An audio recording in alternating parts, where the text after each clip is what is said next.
नमस्कार दोस्तों, welcome to my YouTube channel. मैं डॉक्टर कोमल बहल। दोस्तों, इस एपिसोड में हम लोग पढ़ेंगे चरक एंड सुश्रुत वाग्भट जी का जो तुलनात्मक अध्ययन का पार्ट नंबर 7।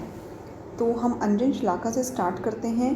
अगर आपने पहला एपिसोड देखा होगा तो उसमें हमने गुटिका अंजन, रसांजन की मात्रा के बारे में बताया है, अंजन पात्र और आश्चोतन शिरोवस्ती के बारे में, उनकी मात्रा के बारे में बताया है। तो वो एपिसोड ज़रूर देखिए एंड ताकि आपको यहाँ जो अंजन श्लाका के बारे में बताया जाएगा, ये कंटिन्यूशन के बारे में अच्छे से पता चले। तो चलिए स्टार्ट करते हैं।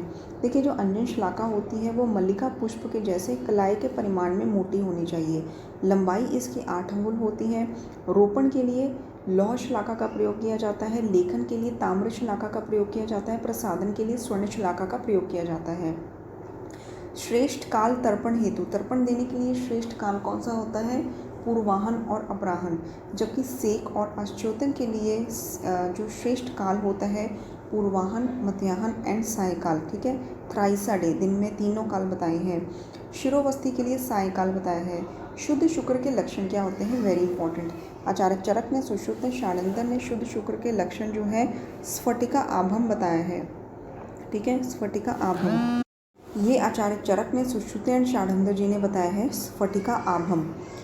मधुगंधी जो शुद्ध शुक्र का लक्षण है, चरक, सुश्रुत, वाग्भट एंड षडानंदर जी ने बताया है। तैलवर्णी केवल वाग्भट जी ने बताया है। शुद्ध आर्तव का लक्षण आचार्य चरक ने गुंजा फल के वर्ण के जैसा बताया है। पद्म आलक्त बताया है। सुश्रुत जी कहते हैं शश आश्रक प्रतिमम। ठीक है, शश आश्रक प्रतिमम और लाक्षा के रस के जैसा होता है। मानस प्रकृतियाँ कितनी होती हैं? देखिए, आचार्य चरक ने, सुश्रुत ने सात्विक प्रकृतियाँ 7 बताई हैं एंड काश्यप जी ने 8 बताई हैं। राजस प्रकृति चरक, सुश्रुत ने 6 बताई हैं, काश्यप जी ने 7 बताई हैं। तामस प्रकृति तीनों ने, चरक जी ने, सुश्रुत जी ने एंड काश्यप जी ने 3 बताई हैं। तो टोटल जो मानसिक प्रकृतियाँ हैं वो चरक जी ने 16 बताई हैं एंड सुश्रुत जी ने 16 बताई हैं, काश्यप जी ने 18 बताई हैं। ठीक है, इसके बाद आ जाता है कि धात्री के लक्षण। आचार्य चरक जी कहते हैं कि समान वर्ण यौवनाया। ठीक है, समान वर्ण वाली होनी चाहिए। यौवन मतलब कि जवान होनी चाहिए। सुश्रुत जी कहते हैं कि श्याम वर्णी धात्री जो होती है वो श्रेष्ठ होती है।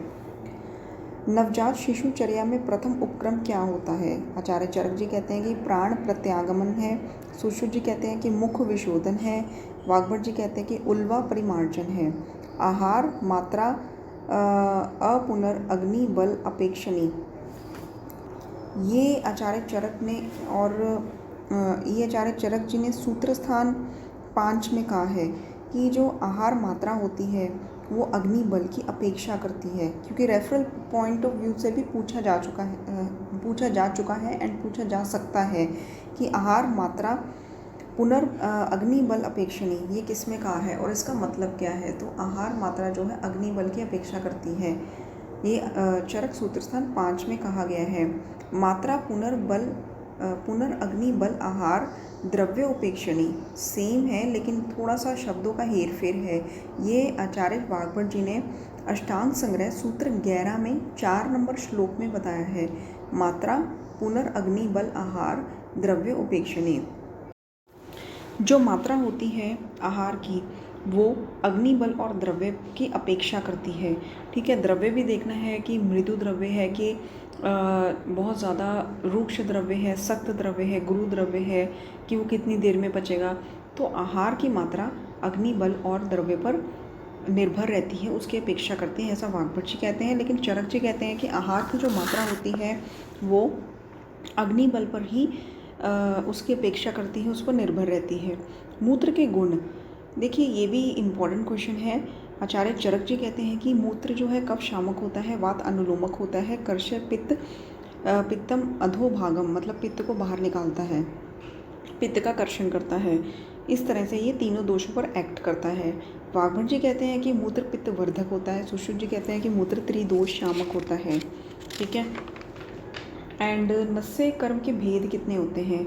चरक जी कहते हैं कि 5 होते हैं। सुश्रुत जी के अकॉर्डिंग 2 भेद होते हैं और 5 पर्याय होते हैं। वाग्भट जी कहते हैं कि 3 भेद होते हैं। वर्धमान पिपली, बहुत इंपॉर्टेंट क्वेश्चन है, कई बार पूछा जा चुका है। दोस्तों मैं लगभग हर पॉइंट पे बहुत इंपॉर्टेंट कह रही हूँ, क्योंकि ये क्वेश्चन सच में बहुत इंपॉर्टेंट है। अगर आप कोई भी MCQ बुक जो है वो ओपन करके देखेंगे तो ये क्वेश्चंस आपको रिपीटेडली आए हुए मिलेंगे। वर्धमान पिपली का जो रोग अधिकार है, आचार्य चरक ने रसायन बोला है, सुश्रुत जी ने वात रक्त बोला है, काश्यप जी ने राज्य क्षमा एंड शोथ बोला है। ठीक है, और इसकी मात्रा कितनी होती है? उत्तम मात्रा जो होती है चरक जी कहते हैं 10 है, सुश्रुत जी कहते हैं 10 है, एंड इसकी कल्पना मतलब कि इसको पीस कर देना चाहिए। मध्यम मात्रा 6 एंड सुश्रुत जी के अकॉर्डिंग 7 एंड क्वाथ रूप में देनी चाहिए। हीन बल मात्रा में जो है 3 होती है, आचार्य चरक ने कहा है, सुश्रुत जी ने 5 मात्रा बोली है, और चूर्ण रूप में देनी चाहिए। ठीक है, तो पीस कर डायरेक्टली उत्तम मात्रा उत्तम बल में देनी चाहिए, मध्यम बल वाले को क्वाथ रूप में देनी चाहिए, हीन बल वाले को चूर्ण रूप में देनी चाहिए। आचार्य जेजर जी कहते हैं कि व्यक्ति की प्रकृति के अनुसार पिपली सेवन का निर्देश किया है उन्होंने। ठीक है, 10 मात्रा मतलब कि संख्या में ये संख्या बताई है कि 10 मतलब कि लेनी है वर्धमान पिपली 10 मात्रा की संख्या में। ठीक है, तो ज्वर की संज्ञा क्या है? सर्व रोग आग्रज जो है आचार्य चरक कहते हैं, रोगराज आचार्य सुश्रुत ने कहा है, रोगपति आचार्य वाग्भट जी ने कहा है। विषम ज्वर के अधिष्ठान क्या है? ये बहुत इंपॉर्टेंट है। देखिए संतत जो कंटिन्यूसली फीवर बना रहता है उसका अधिष्ठान है रस, आचार्य चरक एंड सुश्रुत जो दोनों ने कहा है। एंड सतत का रक्त, और दोनों ने रक्त ही बताया है। अन्य दुष्क का मेद बताया है और आचार्य सुश्रुत ने मांस बताया है। तृतीयक का चरक जी ने अस्थि बताया है, सुश्रुत जी ने मेद बताया है। चतुर्थक का चरक जी ने मज्जागत बताया है, सुश्रुत जी ने अस्थि मज्जागत बताया है। ठीक है, विषम ज्वर के भेद कितने होते हैं? चरक जी कहते हैं 5 होते हैं, संतत, सतत, अन्यदुष, तृतीयक, चतुर्थक। ठीक है, और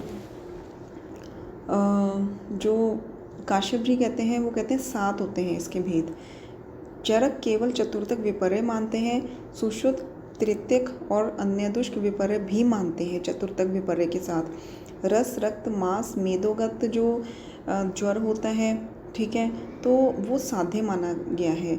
लेकिन जब ज्वर का स्थान अस्थि और मज्जागत हो जाता है, जैसे कि तृतीयक में, ठीक है, और चतुर्थक में, तो वो कृत साध्य होता है, शुक्रगत वाला असाध्य होता है।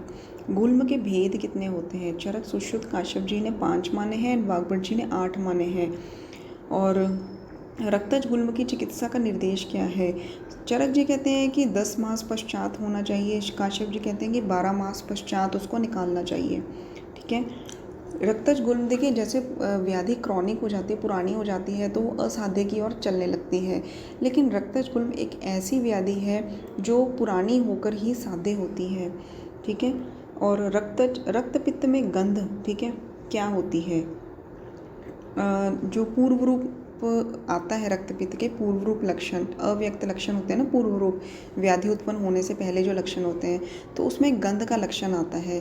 तो गंध के लक्षण के बारे में अगर हम तुलनात्मक अध्ययन करते हैं तो मत्स्य गंधा, मछली के गंध जैसी गंध आती है, ऐसा आचार्य चरक एंड वाग्भट जी बोलते हैं। और लोहित गंधिता ये आचार्य चरक और सुश्रुत जी कहते हैं। प्रमेय के भेद कितने होते हैं?